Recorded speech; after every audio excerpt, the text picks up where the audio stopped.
Good morning, student. Once again, welcome back to Home Concept classes. And yesterday I had finished heating effect of electric current. So today I am going to start electric power. Clear? So आज का topic क्या है? Electric power. Electric power हम लोग class 9 में भी पढ़े हैं कि पावर मीन्स होता है rate of doing work. Per unit time में कोई भी चीज कितना वर्क करता है उसको पावर बोलते थे. यहाँ पे इलेक्ट्रिक तो रेट ऑफ इलेक्ट्रिकल वर्क है ना. तो यहाँ पे लिख सकते हैं क्या?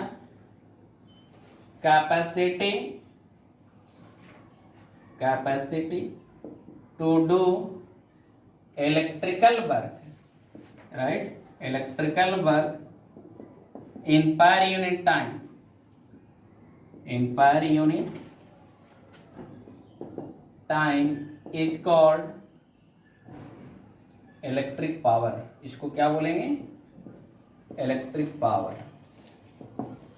तो पर यूनिट टाइम में कितना वर्क करेगा उसको क्या बोला जाएगा? इलेक्ट्रिक पावर बोला जाएगा.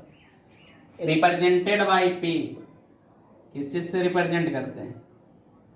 Represented by P. पी से रिप्रेजेंट करते हैं. तब इलेक्ट्रिक पावर यहां पे देखा जाए इलेक्ट्रिक पावर तो इलेक्ट्रिकल वर्क डिवाइडेड बाय क्या? पर यूनिट टाइम यानी टाइम टेकन. इट मीन्स कि P बराबर W बाई टी. अब वर्क डन को हम लोग एनर्जी भी लिखते हैं इसलिए E बाई टी भी लिख सकते हैं. और एनर्जी को हम लोग हीट के तौर पे भी लिख सकते हैं इसलिए H बाई टी भी लिखा जा सकता है. क्लियर? तो पावर बराबर W बाई टी भी लिख सकते हैं, H बाई टी भी लिख सकते हैं और E बाई टी भी. सारा का सारा एनर्जी का फॉर्म है. क्लियर? तब यहां पे देखते हैं कि P और H बराबर I square R T. H बराबर क्या आया था? I square R T. तब यहां पे I square R T divided by T. T से टी कैंसिल. सो P बराबर I स्क्वायर आर आया. P बराबर क्या आ गया? तब यहां से निकालते हैं P बराबर I स्क्वायर आर को लिख सकते हैं I इंटू आई आर. नहीं लिख सकते. और I इंटू आई आर को क्या लिख सकते हैं? बोलो. ये I का I और आई आर को भी लिख सकते हैं ना. तो P बराबर I भी या भी I. क्लियर? ट्रांसफॉर्मेशन करना है सिर्फ. समझे? आप यहाँ पे V को I को क्या लिख सकते हो? V बाई आर लिख सकते हो. क्लियर? फिर से इसको ट्रांसफॉर्म करो तो P बराबर V into V by R लिख सकते हैं I को. इसलिए P बराबर V स्क्वायर बाई आर. देखो तो P बराबर V आई भी होता है, P बराबर I स्क्वायर आर होता है, P बराबर V स्क्वायर बाई आर होता है. क्लियर? आप सिर्फ चेंज करते जाओ. अब इलेक्ट्रिक पावर का एसआई यूनिट देखें तो SI unit of electric power होता है वाट. क्या लिख सकते हैं? एसआई यूनिट क्या होता है? वाट होता है. क्या होता है? वाट. इट मीन्स कि 1 watt equal to 1 watt equal to क्या लिख सकते हैं? बोलिए. Rate of doing work 1 joule by 1 second. क्या लिख सकते हैं? 1 जूल बाई 1 सेकेंड. तब 1 वाट का डिफिनेशन क्या हो जाएगा कि 1 वाट कैसे डिफाइन करोगे? 1 वाट उस पावर को बोलेंगे जब 1 सेकंड में 1 जूल ऑफ वर्क किया जाएगा. क्लियर? तो 1 वाट का डिफिनेशन यहाँ पे 1 वाट का 1 वाट when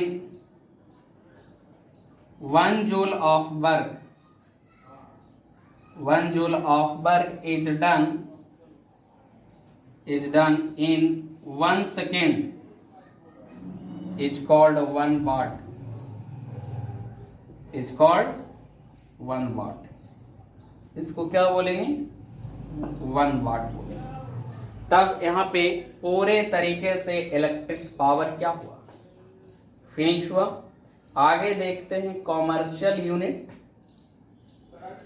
और साथ ही कुछ न्यूमेरिकल देखते हैं। इसका 2-4 न्यूमेरिकल देख लें। तो स्टूडेंट यहाँ पे देखें इलेक्ट्रिक पावर के बारे में, 1 वाट किसको कहते हैं और फार्मूला कन्वर्जन देखें। अब है commercial unit of electric energy, commercial unit के बारे में देखते हैं। Commercial unit of electric energy, commercial unit. तो commercial unit of electric energy देखने से पहले मैं अभी एक चीज बताया था कि वाट इज इक्वल टू होता है joule per second, joule per second. Therefore joule is equal to क्या हो जाएगा, वाट इनटू सेकेंड होगा। क्लियर? ए चीज याद रखिएगा, इसको मैं यूटिलाइज करने वाला हूं। क्लियर? यहाँ पे अब देखिए कॉमर्शियल यूनिट जो होता है किलो वाट होता है, kilo watt hour, kilo watt hour होता है। कॉमर्शियल यूनिट क्या होता है? Kilo watt hour, KWH। इस किलो वाट आवर को के स्मॉल में लिखा जाता था, W कैपिटल और H स्मॉल में। क्लियर? तो किलो वाट आवर। अब 1 kilo watt hour equal to कितना होता है? 1 KWH इक्वल टू 1 किलो को 1000 बोला जाता है। 1 किलो इज इक्वल टू कितना होता है? 1000 होता है। कोई भी चीज का 1 किलो मीन्स 1000, तो 1000 वाट आवर लिख सकते 1000 वाट आवर। अब वाट आवर है तब इसको 3600 सेकेंड लिख सकते हैं, वाट सेकेंड लिख सकते हैं कि नहीं? एक आवर को 3600 सेकेंड लिख सकते हैं, बिल्कुल लिख सकते हैं। अब देखिए तो 36 00 000 50 10⁵ वाट सेकेंड। अब वाट सेकेंड बराबर क्या लिखे हैं? जूल लिखे हैं। यहां देखो वाट सेकेंड इक्वल टू क्या लिखते हैं? जूल। तब क्या लिखा जाएगा? 36 इंटू 10⁵ जूल अब लिख सकते हैं कि नहीं? और इसको स्टैंडर्ड कन्वर्जन करें तो 3.6 इंटू 10⁶ जूल हुआ।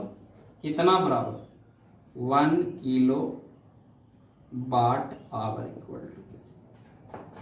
आई थिंक अब कोई प्रॉब्लम नहीं होगा कन्वर्जन ऑफ यूनिट में। क्लियर?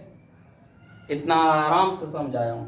अब देखिए 1 किलो वाट को हम लोग 1 यूनिट बोलते हैं। क्या बोलते हैं? 1 यूनिट। तो कॉमर्शियल यूनिट में और भी 1 किलो वाट तो बोला ही जाता है। जो घर में बिजली रीडिंग आता है मीटर रीडिंग करने के लिए 1 यूनिट 2 यूनिट बोलता है। कितना यूनिट उठा? 10 यूनिट उठा। तो ये यूनिट है क्या? तो ये यूनिट कुछ और नहीं है बल्कि किलो वाट आवर है। तो 1 unit is equal to 1 kilo watt hour होता है। अब आ गया होगा आप लोग को समझ में आया? तो देखते हैं इस पे कॉमर्शियल यूनिट और पावर रेटिंग के ऊपर भी। क्लियर?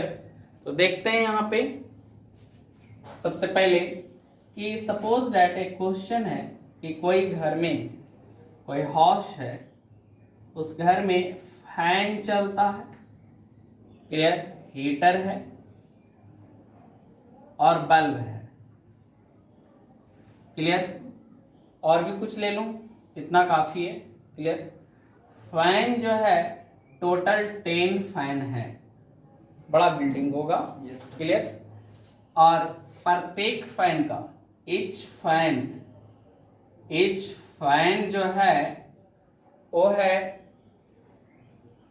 70 वाट का है, या ऐसा बोल सकते हो वाट में ना बोल करके और पहले ले जाते हैं। ये चलता है 240 वोल्ट पे चलता है, समझे? और 2 एम्पियर का, कितना एम्पियर का? 2 एम्पियर का है। और कितना देर के लिए चलता है? 8 आवर के लिए चलता है और 30 डेज चला। सब मिक्स कर दिया हूं। और हीटर है, 2 हीटर है उसके पास। और ये जो है ये भी 240 वोल्ट का है और ये 10 एम्पियर का है और ये 2 आवर फॉर 20 डेज चलता है। क्लियर? और बल्ब जो है 20 बल्ब है और एक प्रत्येक बल्ब 240 वोल्ट का है और ये 0.5 एम्पियर का है और ये 10 आवर चलता है फॉर 30 डेज मान लो। तो बोलता है कि कितना उसको इलेक्ट्रिकल बिल देना पड़ेगा अगर 1 यूनिट का जो चार्ज है वो 4 रुपीज है प्रत्येक। क्लियर? तब देखते हैं फर्स्ट फैन के लिए, देखते हैं सॉल्यूशन देखा जाए। फॉर फैन के लिए देखा जाए तो एनर्जी कितना कंज्यूम करेगा फैन, एनर्जी, और उसको मैं टाइम से 1000 से डिवाइड मार देंगे या किलोवाट आवर में कन्वर्ट कर देंगे तो निकल जाएगा यूनिट। तो एनर्जी फॉर फैन के फैन है, बोलो, या ऐसा E बराबर क्या होता है? E बराबर V इंटू आई होता है।